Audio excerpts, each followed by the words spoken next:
और हम लोग इस समय क्लास 12 के बायोलॉजी का chapter biotechnology and its application को प्रोसीड कर रहे हैं। प्रीवियस लेक्चर में हम लोगों ने पढ़ लिया था कि बायोटेक्नोलॉजी आखिर होती क्या है और उसके रिगार्डिंग हम लोग बायोटेक्नोलॉजी को कहाँ कहाँ यूज़ करते हैं। एग्रीकल्चर में हम लोगों ने इसको शुरुआत कर दी थी। एग्रीकल्चर में बताया गया था कि बहुत तरीकों से एग्रीकल्चर किया जाता है, by the use of chemicals, by the use of organic farming, by the use of genetically modified crops. तो आज हम लोग एग्रीकल्चर में प्रोसीड करेंगे दैट जेनेटिकली मॉडिफाइड क्रॉप्स कैसे मदद करती हैं एग्रीकल्चर में। तो सबसे पहले जेनेटिकली मॉडिफाइड क्रॉप्स होती क्या है और ये एग्रीकल्चर में कैसे फायदा दिलाती हैं इसको पढ़ेंगे, और इसके बाद कैसे हम लोग प्रोसीड करते हैं, उसको कैसे बनाते हैं वो पढ़ेंगे। तो देखिए जरा, the alternative path for obtain maximum yield with desirable characteristics we use genetically modified organisms. मतलब कि हम लोग ज़्यादा प्रोडक्टिविटी के लिए और अपने डिजायरेबल कैरेक्टरिस्टिक को प्राप्त करने के लिए जेनेटिकली मॉडिफाइड क्रॉप्स का फॉर्मेशन करते हैं। जेनेटिकली मॉडिफिकेशन होता क्या है, हम लोग बैक्टीरिया के डीएनए को, प्लांट के डीएनए को, एनिमल के डीएनए को किसी भी ढंग से मैनिपुलेट कर दें, चेंज कर दें। ये हम लोग प्रीवियस बायोटेक्नोलॉजी के चैप्टर में पढ़ चुके हैं। इसके जो पहले वाला चैप्टर है कि उसमें डीएनए को रेस्ट्रिक्शन एंजाइम से कट करते हैं, रिकॉम्बिनेंट बनाते हैं, वेक्टर के माध्यम से होस्ट सेल में डालते हैं, काफ़ी कुछ पढ़ा था हम लोगों ने उसमें। तो यहाँ पर प्लांट्स, बैक्टीरिया, फंजाई, एनिमल्स जिनके अंदर जीन को अल्टर कर दिया जाता है, मैनिपुलेशन मतलब जीन को अल्ट्रेशन कर दिया जाता है, उस जीन को चेंज कर दिया जाता है, उसी को हम लोग क्या कहते हैं, जेनेटिकली मॉडिफाइड ऑर्गेनिज्म। और ये ऑर्गेनिज्म हम लोगों को कैसे फायदा देते हैं, पहले नंबर पर reduce depending on chemical pesticide. भैया हम लोग बहुत बुरे तरीके से केमिकल पेस्टिसाइड्स पर या फिर इंसेक्टिसाइड्स के ऊपर डिपेंडेंट है।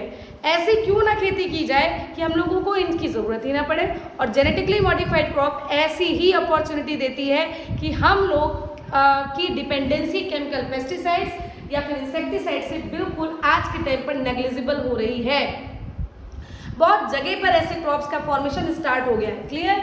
नेक्स्ट नंबर पर made crops more tolerant to abiotic stress. मतलब अगर ड्रॉट, सूखा पड़ जाए, बाढ़ आ जाए, स्ट्रेस का मतलब होता है पानी का स्ट्रेस हो जाए, हीट का स्ट्रेस हो जाए, टेम्परेचर बढ़ जाए, कोल्ड ठंडक आ जाए, तो आपके प्लांट खराब ना हो, इस बात के लिए प्लांट को रेडी रखता है। Next, enhance nutritional value. उस प्लांट की न्यूट्रिशनल वैल्यू को बढ़ाया जा सकता है अगर उसको हम लोगों ने जेनेटिक इंजीनियरिंग से बनाया है। फॉर एग्जांपल के नाम पे आप याद करोगे, गोल्डन राइस है, उसमें विटामिन ए की भरपूर मात्रा होती है। आजकल ऐसे राइस का फॉर्मेशन किया जा चुका है। Help to reduce post harvest loss. मतलब जो हम लोग खेत से जब फसल को काट के लाते हैं तो घर में आने के बाद उसको चूहे ना खा पाए, उस पर घुन ना लग पाए। घुन एक होता है ना ब्लैक कलर का कीड़ा, वो लग जाता है तो आपके अनाज खराब हो जाते हैं, वो ना लगे, इस बात को वो 100% क्रिएट करवाता है कि घर अनाज लाने के बाद घर में ना खराब हो जाए। तो पोस्ट हार्वेस्टिंग लॉस को वो रिड्यूस करता है। फिर increase efficiency of mineral uses by plant का मतलब प्लांट्स सॉइल से उतना ही मिनरल को यूज़ करें जितनी उसको ज़रूरत है। ये नहीं कि एक्सेसिव मिनरल्स को यूज़ किए जा रहा है। भाई अगर एक्सेसिव मिनरल्स को यूज़ कर देगा तो बेटा सॉइल से फर्टिलिटी भी तो कम हो जाएगी। तो सॉइल से बहुत ज़्यादा फर्टिलिटी कम ना हो, इसको इस तरीके से भी समझ सकते हो। इसके ऊपर रिड्यूस यूज ऑफ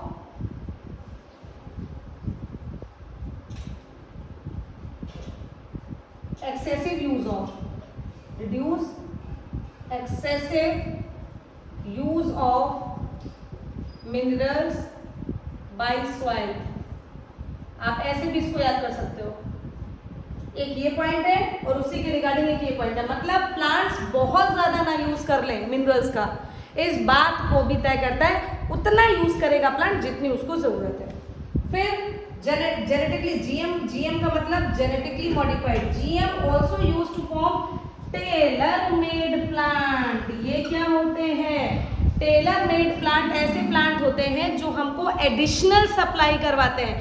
मतलब हम लोगों ने ऐसे प्लांट बना लिए जो केमिकल पेस्टिसाइड्स को यूज़ ना होने दे रहा है, कीड़े नहीं लगने दे रहा है प्लांट में, ठीक है, बहुत सारे ऐसे प्रोडक्ट बना दे रहा है जो हम चाह रहे हैं। लेकिन टेलर मेड प्लांट ऐसे प्लांट होते हैं जो ऐसे रिसोर्सेज को बनाते हैं जो बड़ी बड़ी इंडस्ट्रीज में जिनकी बहुत ज़्यादा मात्रा में ज़रूरत होती है, जैसे स्टार्च की ज़रूरत होती है, फ्यूल्स की ज़रूरत होती है, फार्मास्यूटिकल्स कंपनी में भैया दवाइयाँ चाहिए हम लोगों को, हाँ, तो हम लोग ऐसे प्लांट का प्रोडक्शन करते हैं जो टेलर मेड प्लांट का मतलब ऐसी रिसोर्सेज की सप्लाई को बढ़ा देना जो इंडस्ट्रीज में यूज होते हैं, for example starch, fuel, pharmaceuticals. Clear हो गया? तो इतने सारे पॉइंट आपके जेनेटिकली मॉडिफाइड ऑर्गेनिज्म या जेनेटिकली मॉडिफाइड क्रॉप से रिलेट करता हुआ है कि इन जेनेटिकली मॉडिफाइड ऑर्गेनिज्म से ये आपके हैज फॉलोइंग प्रॉपर्टी कैसे लिख सकते हो, पूरा पॉइंट लिख लो भाई, हैज फॉलोइंग प्रॉपर्टी, ठीक, और ये आपके पॉइंट्स हो गए। याद कर लीजिए, 2-3 नंबर में तो आ ही जाएगा, आता ही है बोर्ड में, तो इसको याद कीजिए। हर पर्पज से अच्छा है, ये नीट पर्पज से भी अच्छा है। आप बात करोगे तो ये नीट में ये क्वेश्चन आया हुआ है, ठीक है, ये आया हुआ है कि जेनेटिकली मॉडिफाइड, मतलब ऑप्शन दे देगा आपको 3-4, ए ऑप्शन सही है, बी ऑप्शन सही है, सी ऑप्शन सही, तीनों सही है। इस तरीके से जो मल्टीपल चॉइस क्वेश्चन फंसते हैं नीट में वो प्रॉब्लमेटिक होते हैं, याद करो ना यार। चलिए इसका स्क्रीनशॉट लीजिए। इसके बाद हम लोग पढ़ेंगे कि कैसे पेस्ट रेजिस्टेंट प्लांट बनाए जाते हैं। Please take screenshot. बच्चों अब हमको पढ़ना है about production of pest resistant plant, कैसे बनाया जाता है। चलो पढ़ते हैं। सबसे पहले देखिए, कुछ इंसेक्ट होते हैं जो प्लांट्स को नुकसान पहुंचा सकते हैं, प्लांट्स की पत्तियों को खा सकते हैं, उसमें पीलापन कॉज कर सकते हैं, उन कुल मिलाकर नुकसान पहुंचाते हैं। क्लास है उनके लेपिडोप्टेरन्स, जिसके अंतर्गत टोबैको बडवर्म एंड आर्मीवर्म आते हैं, कोलियोप्टेरन्स जिसमें बीटल्स आते हैं, डिप्टेरन्स जिसमें फ्लाइज एंड मॉस्किटोज आते हैं। क्लियर? तो ये लोग क्या करेंगे, प्लांट्स को नुकसान पहुंचाएंगे। कैसे प्लांट्स को नुकसान पहुंचा सकते हैं? वो कॉटन को, राइस को, सोयाबीन को, कॉर्न, टोमेटो, पोटैटो एक्सेट्रा, मतलब इसी तरीके के प्लांट्स को ये नुकसान पहुंचाने की क्षमता रखते हैं। तो हम लोग फिर क्या करेंगे, production of pest resistant plant बनाएंगे, क्योंकि ये अगर हैं तो इनको खत्म करने के लिए हम लोग इंसेक्टिसाइड छिड़केंगे। इंसेक्टिसाइड छिड़केंगे तो जाहिर सी बात है कि वो उस प्रोडक्ट के साथ मे बी पॉसिबल कि हमारे शरीर के अंदर आ जाए, हमको नुकसान पहुंचाए। तो उन पेस्टिसाइड के ऊपर डिपेंडेंसी को कम करने के लिए ही तो हम लोग पेस्ट रेजिस्टेंट प्लांट बनाएंगे। तो क्यों ना ऐसा कुछ बनाया जाए कि इन लोगों को वो प्लांट खाने में ही ना अच्छा लगे, या खा भी लें तो भगवान को प्यारे हो जाए।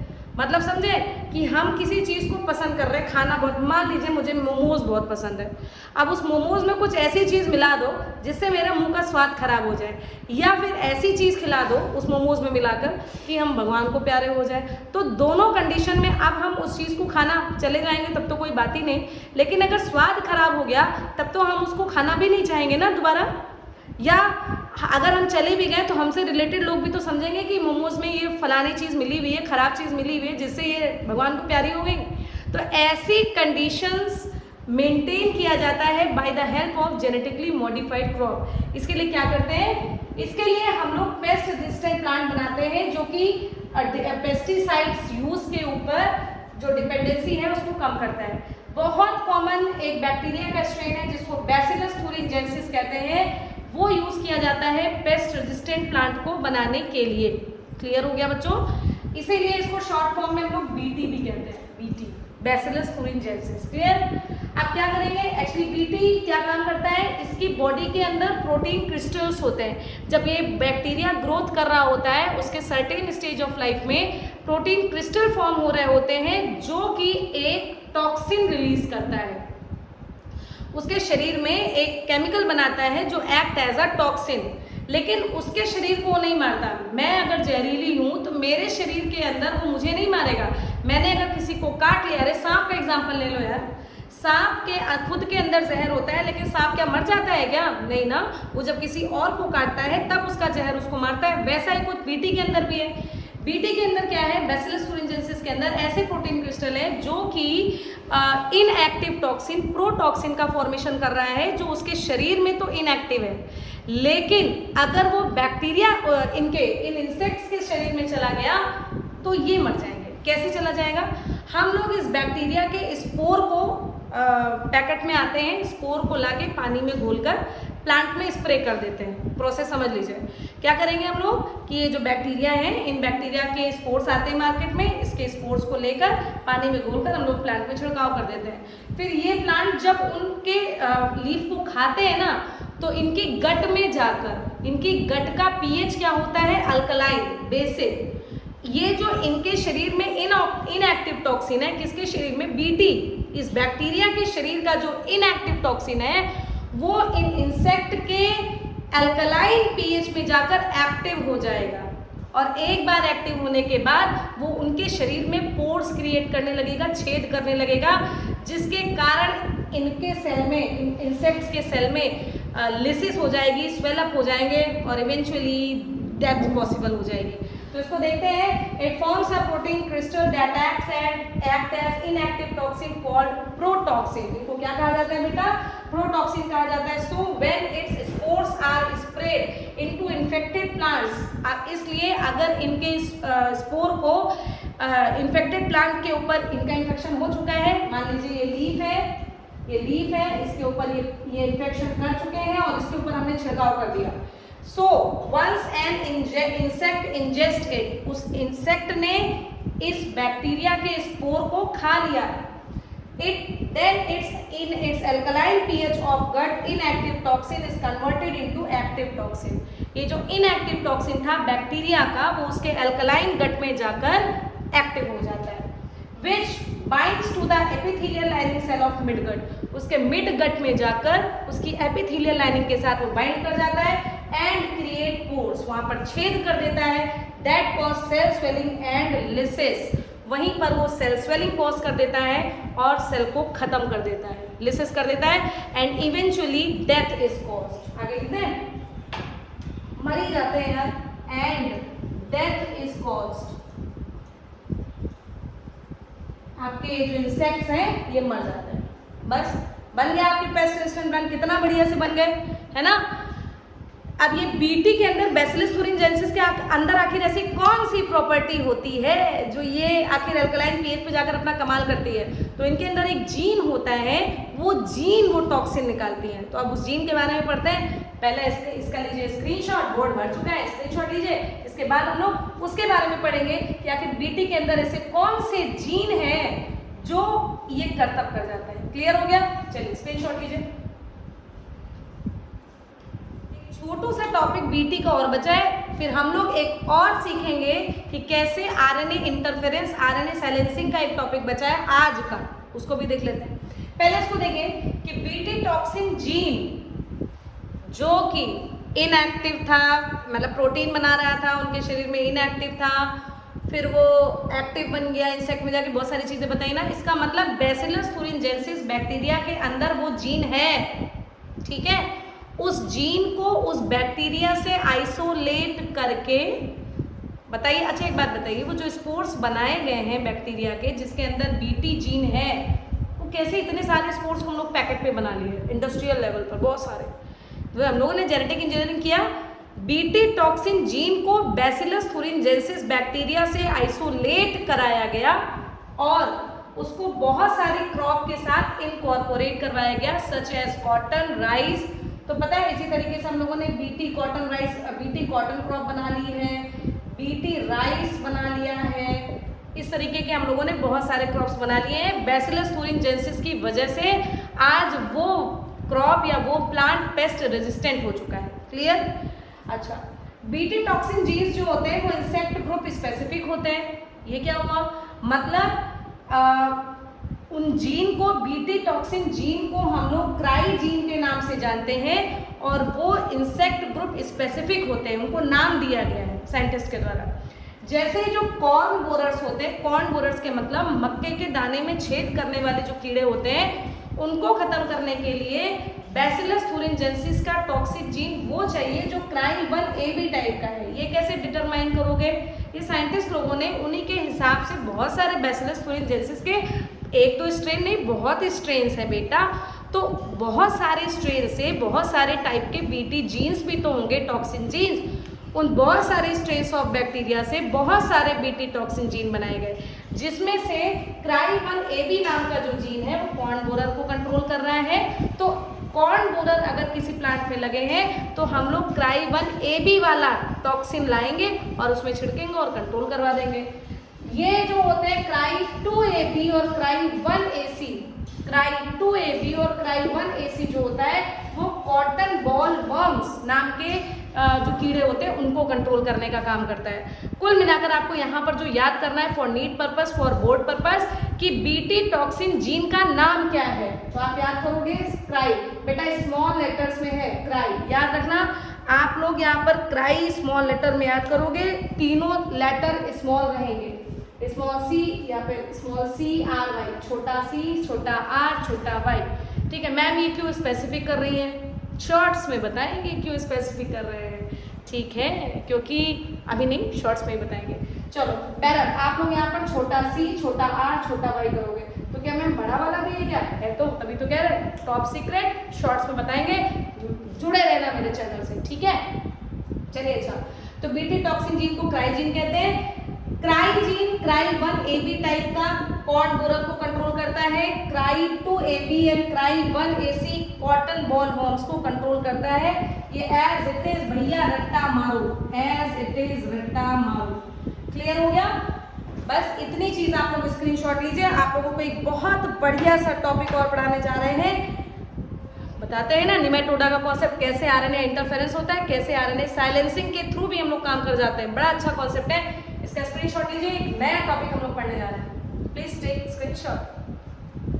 बेटा एक केस आपको और पढ़ना है कि आखिर टोबैको की प्लांट में भी जो प्रोसेसिंग हम लोगों ने की है RNA साइलेंसिंग की मदद से, वो कैसे हुई है, आखिर कैसे हम लोगों ने पेस्ट रेजिस्टेंट प्लांट बना दिया। चलो देखते हैं। देखिए एक निमेटोडा है जिसका नाम है मिलोडगाइनी इनकॉग्निशिया, मेरे साथ बोलो मिलोडगाइनी इनकॉग्निशिया। ये एक ऐसा निमेटोड है जो टोबैको के प्लांट में रूट पर जाकर इन्फेक्ट करता है ना। हो सकता है ये उसका ऐसे इस तरीके का रूट हो, वहां पर जाकर इस तरीके से डिजीज कॉज करता है। वैसे बता दे रहे हैं ये रूट नॉट डिजीज, मतलब रूट में गांठें बनाता है, ठीक, root knot disease and causes a great reduction in yield. और जाहिर सी बात है कि अगर रूट खराब हो गई तो पूरा प्लांट खराब हो गया, तो जो यील्ड है, जो उसकी प्रोडक्टिविटी है वो कम हो जाएगी, ठीक। तो had a great reducing yield. To prevent this infestation, इस प्रॉब्लम से मुक्ति पाने के लिए RNA interference process is used which is also called as RNA silencing, या इसी को हम लोग मैसेंजर RNA साइलेंसिंग भी कहते हैं। नाम है बेटा, नाम से, ठीक। अच्छा, RNA इंटरफेरेंस को क्या हम लोग सिर्फ इसी जगह यूज करते हैं? जी नहीं, जितने भी यूकैरियोटिक ऑर्गेनिज्म है सब में RNA इंटरफेरेंस को यूज कर सकते हैं as a cellular defence. Very very important line, as a cellular defence. हम प्रोटेक्शन के लिए अपने अंदर सेलुलर डिफेंस करने के लिए RNA इंटरफेरेंस की प्रोसेस को अगर डेवलप हो गया तो हम लोग बच सकते हैं, ठीक। और यूकैरियोटिक ऑर्गेनिज्म के अंदर हम लोग जेनेटिक इंजीनियरिंग के माध्यम से RNA इंटरफेरेंस करके सेलुलर डिफेंस करवा सकते हैं। इसके लिए करते क्या है बेटा, अगर ऊपर की लाइन हो गई हो तो मैं इसका फिगर इतना आप लोग पहले स्क्रीनशॉट ले लीजिए या नोट कर लीजिए। ऊपर की लाइन को रब करके आपको कुछ अच्छा सा सिखाते हैं ना, इसके लिए हम लोग एक्चुअली कॉम्प्लीमेंट्री RNA यूज करते हैं, तो थोड़ा फिगर बना के समझाएंगे तो मजा आएगी। ऊपर वाली यहाँ तक की लाइन को आप लोग नोट डाउन कर लीजिए या स्क्रीनशॉट ले लीजिए, ठीक। चलो देखो क्या करना है, वो यहाँ रखना मैं आपको रखूंगा।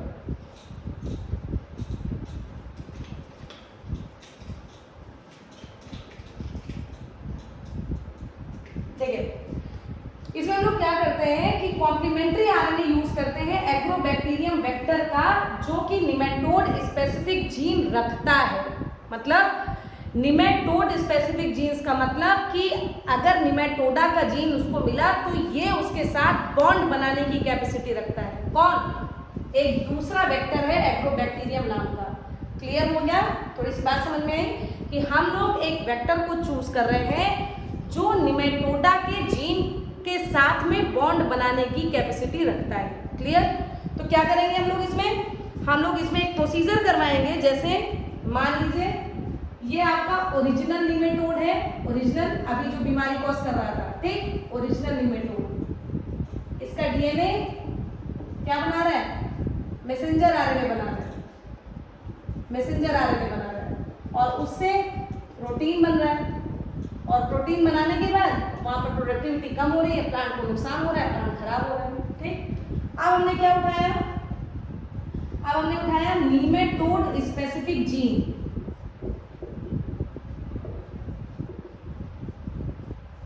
किसके अंदर है, एग्रोबैक्टीरियम के अंदर। इसका डीएनए हम लोगों ने प्लांट में इंसर्ट करा दिया। अब प्लांट में इंसर्ट कराएंगे, देखिए लिखा है the introduction of DNA of agrobacterium produces sense and antisense RNA in host cell double stranded RNA. इसका क्या मतलब हुआ, इसका ये मतलब हुआ कि जो निमेटोड स्पेसिफिक जीन का डीएनए है, ये जो आरएनए बनाएगा, देखिए बहुत ध्यानपूर्वक सुनिए बेटा, ये आरएनए सेंस और एंटीसेंस स्ट्रैंड बनाएगा, ठीक। जैसे मान लो ये आरएनए का एक स्ट्रैंड ये रहा, ये सेंस स्ट्रैंड है, और इसी का एक स्ट्रैंड ये रहा, ये एंटीसेंस स्ट्रैंड है। बहुत ध्यानपूर्वक चीजों को याद करो, ये सेंस स्ट्रैंड है, ये एंटीसेंस स्ट्रैंड है, डबल स्ट्रैंडेड है। भाई इस लाइन को कितनी बार अंडरलाइन करें, नीट में भर के पूछा गया यहाँ से क्वेश्चन, नीट का है ये, कई बार आया है कि आरएनए साइलेंसिंग के लिए वेक्टर का डीएनए कैसा होता है, सिंगल स्ट्रैंडेड होता है, single stranded DNA, double stranded DNA, single stranded RNA, double stranded RNA.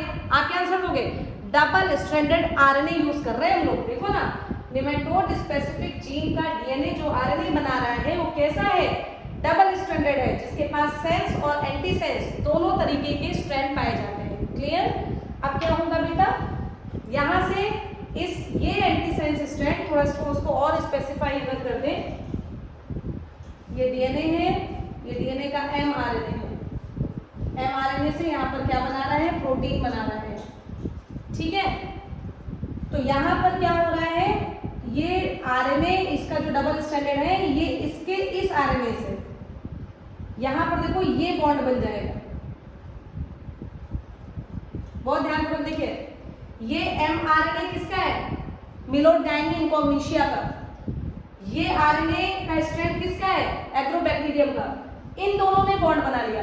अब एक बात बताओ, जो प्रोटीन बना रहा था क्या अब वो प्रोटीन बनेगा, नहीं बनेगा, ट्रांसलेशन वहीं पे रुक जाएगा यार। बताओ, यही तो प्रोसेसिंग है, यही तो आरएनए साइलेंसिंग है। भाई ओरिजिनल निमेटोड क्या कर रहा था, टोबैको की रूट में जाकर डीएनए गया, उसने आरएनए बनाया, उसने प्रोटीन बनाया, पेड़ को बीमार कर दिया, पेड़ की प्रोडक्टिविटी को कम कर दिया। लेकिन हमने nematode specific gene of agrobacterium डाला, जिसके डीएनए से जो आरएनए बना वो डबल स्ट्रैंडेड आरएनए गया। डबल स्ट्रैंडेड आरएनए में सेंस और एंटीसेंस दोनों स्ट्रैंड थे। इस एंटीसेंस स्ट्रैंड ने इस मैसेंजर आरएनए से बॉन्ड बना लिए। जब ये बॉन्ड बना लिया तो क्या आप प्रोटीन बनेगा, नहीं बनेगा यार। अब जब प्रोटीन ही नहीं बनेगा तो क्या ये सर्वाइव करेंगे, ये वहीं मर जाएंगे, प्रोडक्टिविटी गए खत्म। भाई इनका जीवन कब बनता है, जब ये डीएनए आरएनए प्रोटीन प्रोडक्टिविटी बार बार ये साइकिल चल रही होती तब ये सर्वाइव करते हैं, वरना ये मर जाएंगे। इसी प्रोसेस को इस एंटीसेंस स्ट्रैंड या इस डबल स्ट्रैंडेड आरएनए से इस निमेटोड के आरएनए की साइलेंसिंग हो गई, आगे का प्रोडक्ट ही नहीं बना। इस प्रोसेस को क्या कहते हैं, आरएनए इंटरफेरेंस या आरएनए साइलेंसिंग। मेरे बच्चों को समझ में आया कि नहीं आया? हाँ, यहाँ पर नो ट्रांसलेशन, यहाँ पर कोई भी ट्रांसलेशन नहीं होगा भाई, बहुत अच्छे से समझा चुके हैं, आपको आ जाना चाहिए। अब थोड़ा सा थ्योरी देखते हैं। In this complementary RNA is used by using agrobacterium vector, use कर लिया, which is used as nematode specific gene, जो कि निमेटोडा का स्पेसिफिक जीन है, यानी कि निमेटोडा के जीन के साथ या आरएनए के साथ बॉन्ड बनाने की कैपेसिटी रखता है। The introduction of DNA of agrobacterium produces sense and antisense RNA in host cell, जो डबल स्ट्रैंडेड होता है, नीट में कई बार पूछा गया है। Which forms bond with RNA of nematoda, which forms bond with RNA of nematoda, बना लिया। Thus silencing of mRNA takes place, silencing हो गई, so no translation would occurs, translation होगा नहीं, and parasite could not survive, और parasite वहीं का वहीं मर जाएगा, नहीं survive कर पाएगा। So the transgenic plant, इसको डालकर हमने प्लांट को ट्रांसजेनिक किया। शुरू में क्या पढ़ा है, जेनेटिकली मॉडिफाइड कैसे बनते हैं, हम लोग जीन को हम लोग किसी भी प्लांट में, एनिमल में जीन को मैनिपुलेट कर देते हैं, जीन में अल्ट्रेशन कर देते हैं। तो हम लोग प्लांट में इसके जीन को डालकर ट्रांसजेनिक प्लांट बना दिए। So the transgenic plant got self protected from parasite. इसको डालकर ध्यानपूर्वक समझना, अगर आपसे क्वेश्चन है टोबैको की प्लांट को ट्रांसजेनिक किसके जीन के थ्रू बनाया गया, तो बेटा एग्रोबैक्टीरियम के थ्रू बनाया गया। नीट के क्वेश्चन से आ जाते हैं, फिर बच्चे कहते हैं लो भैया पेपर टफ हो गया। पेपर टफ नहीं होता है, सोचने की शक्ति को बढ़ाइए भाई, कंपटीशन है, हलवा थोड़ी ना है, सभी लोग डॉक्टर्स नहीं बन जाते, आप लोग बनेंगे जरूर। चलिए, निमेटोड का स्पेसिफिक जीन ऑफ एग्रोबैक्टीरियम, यानी कि इसको डालकर, इसको जब हम लोगों ने डाला तो प्लांट कैसा बन गया, ट्रांसजेनिक बन गया। और इस ट्रांसजेनिक प्लांट ने इसको साइलेंस करके अपने आप को बचा लिया, सेल्फ प्रोटेक्ट कर लिया। क्लियर हो गया? तो भाई आज के लिए इतना ही रखेंगे अब हम लोग, है ना। आज बहुत हो गया पढ़ने के लिए, रिवाइज करने के लिए, नोट्स बनाने के लिए, आप लोग बनाइए। अगले टर्न पर हम लोग पढ़ेंगे biotechnological application in medicine. Medicine का मतलब इंसुलिन कैसे बनाई गई, इंसुलिन का कहाँ यूज़ है, क्या करते हैं, इंसुलिन बनाई कैसे गई पहली बार, ये सब चीज़ हम लोग अपने नेक्स्ट लेक्चर में मिलेंगे। तब तक मेरे प्यारे बच्चों पढ़ते रहो, बढ़ते रहो, चैनल को सब्सक्राइब करो। आपका चैनल है, मन लगाकर पढ़ो यार, परिवार बढ़ाओ, मेरा भी फायदा आपका भी फायदा। मेरे थ्रू अगर सबको जानकारी मिल रही है तो ये बहुत अच्छी बात है। तब तक के लिए मेरे प्यारे बच्चों सभी को bye bye, all the best.